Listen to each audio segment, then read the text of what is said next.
ನಮಸ್ಕಾರ, ನೀವು ನೋಡ್ತಾ ಇದ್ದೀರಾ ಏಷ್ಯಾನೆಟ್ ಸುವರ್ಣ ನ್ಯೂಸ್. ನಾನು ಶ್ವೇತಾ ಆಚಾರ್ಯ. ಬಿಜೆಪಿ ನಾಯಕರ ವಿರುದ್ಧ ಸಿಎಂ ಸಿದ್ದರಾಮಯ್ಯ ಕೆಂಡ ಕಾರಿದ್ದಾರೆ. ರಾಜ್ಯಕ್ಕೆ ಅನುದಾನದ ಬಗ್ಗೆ ಬಿಜೆಪಿಯವರು ಬಾಯಿ ಬಿಟ್ಟಿಲ್ಲ. ಮೋದಿ ಮುಂದೆ ಮಾತಾಡೋಕೆ ಸಂಸದರು ನಡುಕ್ತಾರೆ ಅಂತ ಬಿಜೆಪಿ ನಾಯಕರ ಬಗ್ಗೆ ಸಿಎಂ ಸಿದ್ದರಾಮಯ್ಯ ಕೆಂಡ ಕಾರಿದ್ದಾರೆ. ಮೋದಿ ಮುಂದೆ ಮಾತಾಡೋದಕ್ಕೂ ಸಂಸದರು ನಡುಕ್ತಾರೆ. ರಾಜ್ಯಕ್ಕೆ ಬೇಕಾದ ಅನುದಾನದ ಬಗ್ಗೆ ಬಿಜೆಪಿಯವರು ಬಾಯೇ ಬಿಟ್ಟಿಲ್ಲ. ಗೋ ಬ್ಯಾಕ್ ಶೋಭಾ ಅಂತ ಅಭಿಯಾನ ಮಾಡಿ ನಾವು ಶೋಭಾ ಗೋ ಬ್ಯಾಕ್ ಅಂತ ವಾಪಸ್ ಕಳಿಸೋಣ. ಸುಳ್ಳೆ ಬಿಜೆಪಿ ನಾಯಕರ ಮನೆ ದೇವರು ಅಂತ ಸಿಎಂ ಕಿಡಿಕಾರಿದ್ದಾರೆ. ರಾಜ್ಯಕ್ಕೆ ಅನುದಾನದ ವಿಚಾರವಾಗಿ ಕೇಂದ್ರ ತಾರತಮ್ಯ ಮಾಡಿದೆ. ಇದನ್ನ ಪ್ರಶ್ನೆ ಮಾಡಬೇಕಾದಂತ ರಾಜ್ಯದ ಸಂಸದರು ಕೂಡ ಮಾತಾಡಿಲ್ಲ. ಮೋದಿ ಮುಂದೆ ಮಾತಾಡೋಕು ಸಂಸದರು ನಡುತ್ತಾರೆ ಅಂತ ಸಿಎಂ ಕಿಡಿಕಾರಿದ್ದಾರೆ.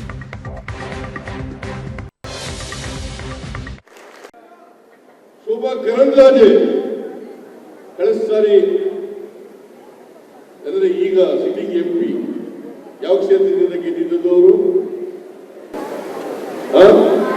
ಉಡುಪಿ, ಚಿಕ್ಕಮಗಳೂರು. ಈಗ ಯಾಕೆ ಬಂದಿದ್ದಾರೆ? ಅಲ್ಲಿ go back Shobha, go back Shobha. ಅಲ್ಲಿ ತಿರಸ್ಕೃತರಾದಂತ ಗೋ ಬ್ಯಾಕ್ ಅಂತ ಹೇಳಿಸ್ಕೊಂಡಂತ ಶೋಭಾ ಕರಂದ್ಲಾಜೆ ಇಲ್ಲಿ ಬಂದು ನಿಲ್ಲಿಸಿದಾರಲ್ಲ, ನೀವು ಒಪ್ಕೊಳ್ಳಿಕ್ಕೆ ತಯಾರಿದ್ದೀರಾ? ಒಪ್ಕೊಳ್ಳಿಕ್ಕೆ ತಯಾರಿದ್ದೀರಾ? ನೀವೇನ್ ಹೇಳ್ಬೇಕು ಈ ಚುನಾವಣೆಯಲ್ಲಿ?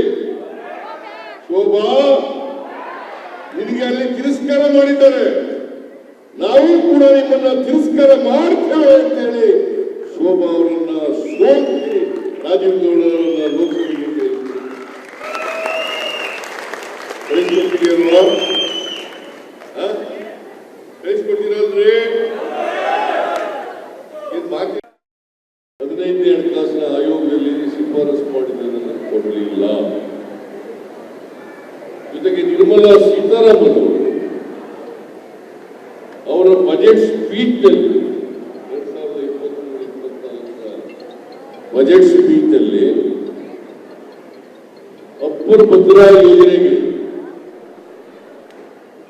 5,300 ಕೋಟಿ ಕೊಡ್ತೀವಿ ಅಂತ ಘೋಷಣೆ ಮಾಡಿದ್ರು. ಅದನ್ನೇ ಬಸವರಾಜ ಬೊಮ್ಮಾಯಿ ಅವರು ಮುಖ್ಯಮಂತ್ರಿ ಆಗಿರುವಾಗ 2023-24 ಬಜೆಟ್ ಅನ್ನ ಮಂಡಿಸಿದಾಗ ಅದನ್ನು ಪುನರುಚ್ಚಾರ ಮಾಡಿ ಕೇಂದ್ರ ಸರ್ಕಾರಕ್ಕೆ ಧನ್ಯವಾದಗಳನ್ನು ಹೇಳಿ, ಜೊತೆಗೆ ಅಪ್ಪರ್ ಭದ್ರಾ ಯೋಜನೆಯನ್ನ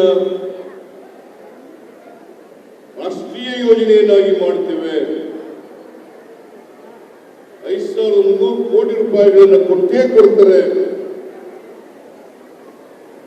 ಅಂತೇಳಿ ಅವ್ರ ಬಜೆಟ್ ನಲ್ಲಿ ಘೋಷಣೆ ಮಾಡಿದ್ರು.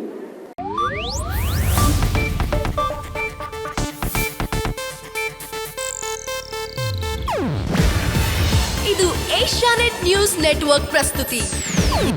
ನೀವು ನೋಡ್ತಿದ್ದೀರಾ ಏಷ್ಯಾನೆಟ್ ಸುವರ್ಣ ನ್ಯೂಸ್.